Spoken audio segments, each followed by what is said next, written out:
antes da gente entrar no tópico de função do primeiro grau, não nos custa nada fazer um apanhado geral do que é uma função, quais são todas que nós vamos estudar, para depois a gente cair dentro da função do primeiro grau. Vem comigo. O que é uma função?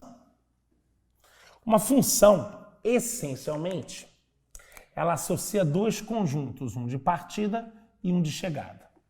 E para ser uma função, todos os elementos do conjunto de partida têm que ser associados, tem que ter uma setinha partindo deles e tem que ter somente uma, exatamente uma, não pode ter duas. Então não pode ter ninguém sobrando e não pode ter ninguém com duas ou mais setas. Todo mundo tem que ser associado e tem que ter somente uma seta. Esse conjunto de onde saem as setas é o domínio e essas setas são direcionadas a um outro conjunto. Perceba o que eu estou dizendo aqui, que ele parte do A e chega no B. E o conjunto que é associado é o contradomínio, beleza? Agora, uma definição mais simples nos diz o seguinte, que uma função é uma máquina que tem uma fórmula. Por quê? Para associar esse número aqui e ele gerar esse número, ele vai ser calculado através dessa fórmula. Os valores que entram na máquina são x's, que de acordo com a fórmula vão produzir os valores do y. Isso nós já vimos que se chama domínio e, por uma curiosidade maravilhosa, quem recebe a seta é a imagem. Alex, você não falou que é contradomínio? Não. O contradomínio é o conjunto todo que está do outro lado. Mas nem todo mundo recebe a seta. Pode ser que todo mundo receba a seta? Pode ser. Mas pode ser que tenha alguém aqui que não receba a seta? Pode ser também. Mas o importante é que aqui, no conjunto de partida, no domínio, todo mundo seja utilizado e saia uma seta de cada um. Beleza? Então nós temos o que é o domínio, o que é a imagem, a fórmula, cada função tem a sua. Então eu vou apresentar aos senhores agora, de primeira mão, quais são todas as funções do vestibular. A primeira é, que a gente vai ver hoje, a função do primeiro grau. Y é igual a AX mais o B. Alex, o que significa A e B? No próximo quadro eu vou fazer um mapa mental disso, porque a aula de hoje é sobre isso. X e Y mudam o tempo inteiro, muda X, muda Y, muda X, muda Y. E quem muda é a fórmula, mas A e B são constantes. Cada reta, que é a função do primeiro grau é representada por uma reta, cada reta tem o seu A e o seu B. Você vai aprender o nome deles, como se calcula, tudo isso. Depois disso, a próxima função que estudaremos será a função do segundo grau, que ao invés de ter duas incógnitas, apesar de ter dois elementos que nós temos que descobrir, que são A, B e C, de novo, temos os valores X e Y. X são os valores que entram e Y é o valor que sai, só que a fórmula aumenta de tamanho. Enquanto a minha preocupação aqui é só descobrir o A e B, aqui eu tenho que descobrir o A, B e C, mas isso é numa outra aula. A terceira função que vocês vão estudar é essa, A elevado a X. Inicialmente, A é um número que ele é maior do que zero e não pode ser 1, tá? Não é qualquer número, tem que ser positivo. E, na verdade, quando vocês estudarem de verdade essa função, vocês vão ver que ela é muito mais poderosa, né? Existe uma fórmula de uma função que eu acho linda, que é exponencial. Aliás, está na moda, né? Falando aí do coronavírus, que o gráfico é de uma função exponencial. Mas tem uma fórmula mais poderosa que ela. É a lei de resfriamento de Newton. Olha como é a fórmula dela. T de T é igual a T0 mais A vezes E elevado a menos KT. Olha que loucura. O X e o Y são esses caras aqui. O T e o Tzão. Esses caras todos são caras que você vai ter que calcular. Constantes. T0, A e C. O E é um número, tá? Tão importante quanto o π. Da mesma maneira que o π é 3,14, o E é 2,71. Mas o nome disso é desabafo. Não tem nada a ver com a aula, é só para causar uma evolução espiritual nos senhores. A quarta função que vocês vão estudar é uma função que já começa dando medo. Logaritmo de x na base A. Percebam que x e y continuam variando e o único cara que você vai ter que descobrir aqui é o A. Podendo ou não ter números na frente, né, ou somados a esse log. A próxima função que você vai estudar é a trigonométrica, que pode ser seno, aliás, seno, cosseno ou tangente. Mas eu vou mostrar logo a cara dela aqui, ó. É A mais B vezes seno de C, x mais D. Pronto. Olha lá. Os caras que variam são o x e o y, e todos esses caras são constantes. Você vai ter que descobrir. Por enquanto, fiquem tranquilos, a aula de hoje é somente da função mais fácil de todas, a mais comum, a reta, a função do primeiro grau, tá?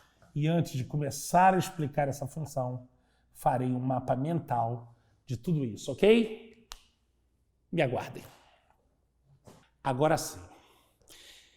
Isso que a gente preparou aqui agora, eu queria que vocês acompanhassem juntos, é um mapa mental, que é um resumo de tudo que você precisa saber antes de fazer qualquer exercício de função do segundo grau, mas eu queria que você fizesse o seu. Claro que tem que estar toda essa ideia, tem, mas faça com as suas palavras, com a sua linguagem, use e abuse de cores, isso vai te ajudar muito na hora de uma prova de função, que cai a função do primeiro grau, pum, o teu mapa mental vem rapidamente tudo na mente, tá? Se liga. Função do primeiro grau. Primeira coisa que nós vimos, tem que ter uma fórmula. Qual é a fórmula? Y igual a x mais b. Quem são os caras que você tem que controlar? O A e o B. X e Y são pontos da reta, já falei que é uma reta, desculpa, e que vai variar o tempo inteiro, tá? Nomes desses dois elementos. O A se chama coeficiente angular ou taxa de variação. Depende de quê? Se ele te der um ângulo, você vai chamar de coeficiente angular, porque ele tem uma ligação íntima com o ângulo de inclinação da sua reta. Se esse ângulo for agudo, seu A é positivo e a sua reta está crescendo. Se esse ângulo for obtuso, que é maior que 90 e menor que 180, o seu A é negativo e a sua reta está decrescendo. Beleza? Mas nos dois casos, o A é calculado pela tangente desse ângulo. Alex, quais são os ângulos que eu tenho que saber a tangente no vestibular ou na vida? 30, 45, 60 graus, 120, 135, 150. Alex, por que você quebrou aqui ao meio? Porque os agudos são os que o A é crescente. Tangente de 30, raiz de 3 sobre 3. Tangente de 45, 1. Tangente dele é o A. Tangente de 60, raiz de 3. Quebrou. Obtuso é o mesmo valor, só que negativo. Tangente de 120 é o contrário de 60, menos raiz de 3. Olha o menos aí. Tangente de 135, olha a simetria, é o contrário de 45, menos 1. E a tangente de 150 é o contrário de 30, menos raiz de 3 sobre 3. Então já começa botando uma coisa na cabeça. Deu função do primeiro grau, deu ângulo, você já sabe o A, de cara. Como você tem que descobrir o A e B, você já está na metade do caminho. Alex, tem outra maneira de calcular o A? Você disse, sim, taxa de variação. Que felizmente, ou infelizmente, eu ainda não sei dizer, cai muito mais isso do que aquilo. Que é quando ele te dá 2 pontos. Sempre que ele te der 2 pontos, para você calcular o A, você vai usar essa fórmula. Delta, que é a variação do Y sobre a variação do X. Variação do Y sobre a variação do X. Deixei um exemplo bem simples aqui. A variação do Y foi do 5 para o 25. Aumentou 20. A variação do X foi para o 2 para o menos 2. Diminuiu 4. Olha quanto é que deu A, menos 5. Agora tenta entender o que é esse A. A negativo significa dizer que você andou uma unidade e ele desceu 5. Então, isso é A menos 5. Esse menos é um indicativo que a reta vai descer. Beleza? A positivo, que não foi o caso. Se você andou 1, ela vai subir o A. Isso é o A. O A é o que o Y anda quando o X anda 1. Se o A tivesse dado positivo, seria esse caso. Como o A deu negativo, é esse caso. Mas esse cara sempre é o A. O que o Y sobe ou o que o Y desce quando o X anda 1. Beleza? A na minha mão, A dominado, já sei o que é o A? Vamos pro B, que é o cara mais fácil da reta, tá? O B tem um outro nome parecido, coeficiente linear. Representa onde a função, onde a reta... Onde a função não, onde a reta... Bota a reta. Onde a reta corta o eixo Y. Olha aqui, ó. Olha onde ela corta o Y. Aqui é o B. Olha onde ela corta o Y. Aqui é o B. Olha onde ela corta o Y. Aqui é o B. Olha onde ela corta o Y. Aqui é o B. Alex, ela pode cortar o Y aqui. Vou até botar uma caveira flamejante nesse finalzinho aqui, caótico. Posso ter um caso crescente ou decrescente, onde ela corte o eixo Y no 0. Então, B é 0. O que significa dizer que a sua reta vai ficar Y igual a AX.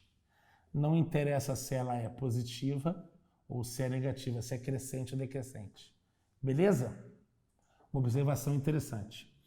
Mas a função do primeiro grau, função afim, reparem que o B tem a ver com A. Eu estava falando dele, do coeficiente linear. Aqui o B é positivo e o A também é, porque ela é crescente. Já que o B é positivo, porque está cortando em cima do eixo, mas ela está decrescendo, o A é negativo. O que o B tem a ver com A? Nada. Aqui o B é negativo, mas ela está crescendo, o A é positivo. Já que o B é negativo, mas ela está decrescendo também, o A é negativo. Isso é para te mostrar que o B não tem nada a ver com A. Isso é o seu mapa mental de função do primeiro grau. Reproduza tudo isso com as suas palavras, porque com a sua letra, entenda bem tudo que eu fiz aqui. Vamos continuar falando de função. Antes eu vou falar um pouquinho de equação, né? Que tinha os tipos de equações. Ainda vamos entrar numa outra função, que é a função do segundo grau. Mas isso é função do primeiro grau. A gente vai fazer um apanhado de função do primeiro grau, função do segundo grau. Depois a gente vai parar, vai fazer exercício disso, que é muito importante. Eu diria que isso é 25% do Enem, talvez. E depois a gente entra nas outras funções. Vai? Segue o baile. Continua a manter, faz o resumo de tudo de função que você aprendeu do primeiro grau, faz o seu mapa mental, mantém a pegada e continua, segue com a gente.